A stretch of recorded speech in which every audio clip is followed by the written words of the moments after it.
अजितदादा पवार यांचं विमान अपघातात दुर्दैवी निधन झालं आणि त्यांच्या जाण्यानं राजकारणात एक मोठी पोकळी निर्माण झाली। पण त्याही पेक्षा अजितदादा ज्या राष्ट्रवादी काँग्रेसचं नेतृत्व करत होते त्या राष्ट्रवादी पक्षाचं, पक्षातील आमदारांचं, पदाधिकाऱ्यांचं, कार्यकर्त्यांचं प्रचंड मोठं नुकसान झालंय। अजितदादांची जागा कोण घेणार या चर्चा सध्या सगळीकडे सुरू आहेत। अजितदादा बीडचे पालकमंत्री होते। त्यांनी बीडकरांना अनेक आश्वासनं दिली होती। त्यातील आश्वासनांची पूर्तता करण्याचं काम अजितदादा करत होते। आता हे सगळं ठप्प होणार आहे। पण अजितदादांच्या जाण्यानं बीडमध्ये नेमकी काय परिस्थिती निर्माण झाली आहे हेच आपण या व्हिडिओतून पाहूया। नमस्कार, मी अनुजा आणि तुम्ही पाहताय कार्यारंभ। 28 जानेवारीची ती सकाळ। बीडकर नेहमीप्रमाणे आपल्या कामधंद्यानिमित्त घराबाहेर पडण्याच्या घाईत होते, पण सकाळी 9च्या सुमारास अजितदादांच्या विमानाला अपघात झाल्याची बातमी येऊन धडकली आणि बीडकरांच्या काळजाचा ठोका चुकला।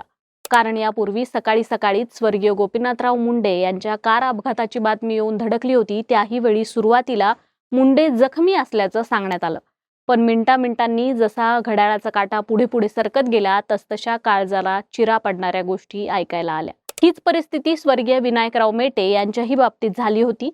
त्यांचंही सकाळी सकाळीच रस्ते अपघातात निधन झालं होतं। आधी जखमी आणि नंतर निधन या बातम्या पचवताना बीडकरांना प्रचंड त्रास झाला। आता बीडच्या विकासाची जबाबदारी ज्यांच्या खांद्यावर होती ते अजितदादा अचानक सगळं सोडून निघून गेले। अजितदादा आणि परळीचे आमदार धनंजय मुंडे यांच्यात चांगलं बॉन्डिंग होतं। धनंजय मुंडेंना 2011 साली राष्ट्रवादीत प्रवेश देण्याचा निर्णय अजितदादांचाच होता। तेव्हापासून अजितदादांनी धनंजय मुंडेंवर विशेष लक्ष ठेवलं। पक्षातील ज्येष्ठ नेत्यांना डावलून त्यांनी धनंजय मुंडेंना विधान परिषदेचं विरोधी पक्षनेतेपद दिलं होतं। त्यामुळे अजितदादांच्या एका निर्णयाने धनंजय मुंडेंना राज्य पातळीवर नेता म्हणून ओळख मिळाली। बीड जिल्ह्याच्या पक्षीय राजकारणाची सारी सूत्रच त्यांनी धनंजय मुंडेंकडे दिली होती। परंतु नोव्हेंबर 2024 संतोष देशमुख यांचं हत्याकांड घडलं। त्यात वाल्मिक कराडचं नाव आलं, परंतु अशाही परिस्थितीत अजितदादांनी ज्येष्ठ नेते छगन भुजबळ यांना डावलून धनंजय मुंडेंना मंत्री केलं होतं। पुढे याच कारणावरून धनंजय मुंडेंना 3च महिन्यात राजीनामा द्यावा लागला। या एका घटनेनं धनंजय मुंडे यांच्या पॉलिटिकल करिअरवर प्रश्नचिन्ह लागलं होतं। पण अलीकडेच धनंजय मुंडेंना पुन्हा मंत्रिमंडळात घेण्याच्या चर्चा सुरू झाल्या होत्या। पण आता अजितदादाच नसल्यानं धनंजय मुंडेंच्या राजकीय करिअरवर पुन्हा एकदा प्रश्नचिन्ह लागलंय।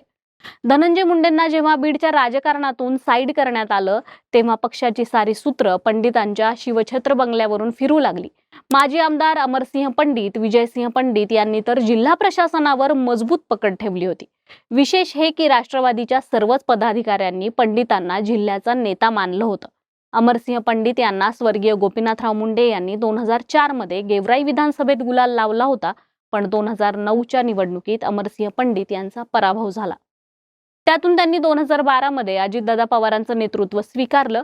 पंडित घराण्याला राजकारणात पहिल्यांदा चांगले दिवस आले होते।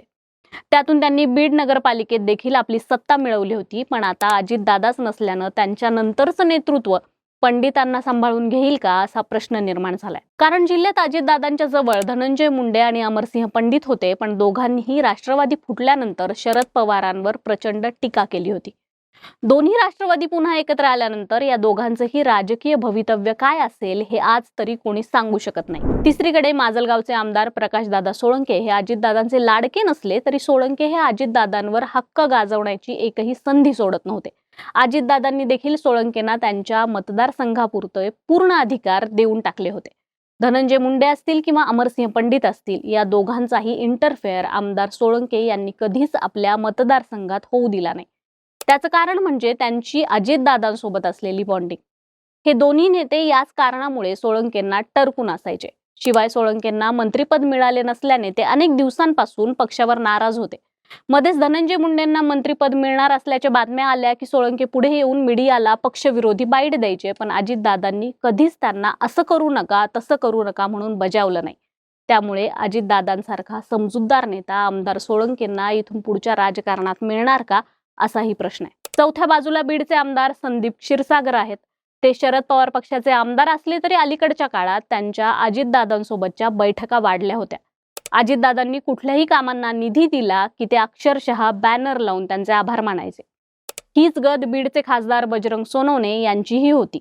ते शरद पवार पक्षाचे असले तरी त्यांचं अजितदादांसोबत चांगलीच बॉन्डिंग होतं, चांगली मैत्री होती। महानगरपालिका निवडणुकीच्या धामधुमीत अजितदादा जेव्हा बीडला आले तेव्हा ते बजरंग सोनवणे त्यांच्या हेलिकॉप्टरमधून बसवून पुण्याला त्यांना घेऊन गेले.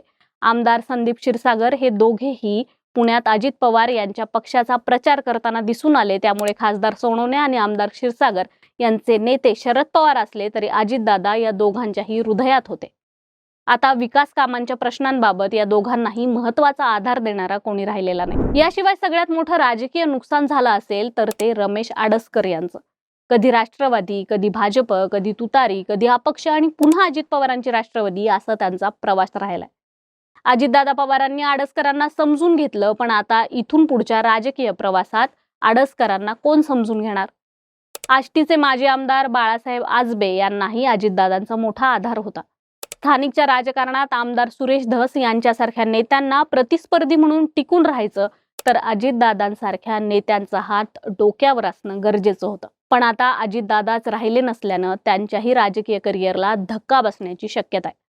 राजकीय नेतेच नाही तर बीडचे जिल्हाधिकारी विवेक जॉन्सन, बीडचे पोलीस अधीक्षक नवनीत कामत, बीड जिल्हा परिषदेचे CEO जितीन रहमान या सगळ्यांनाच अजितदादा पवार यांचा मोठा आधार होता.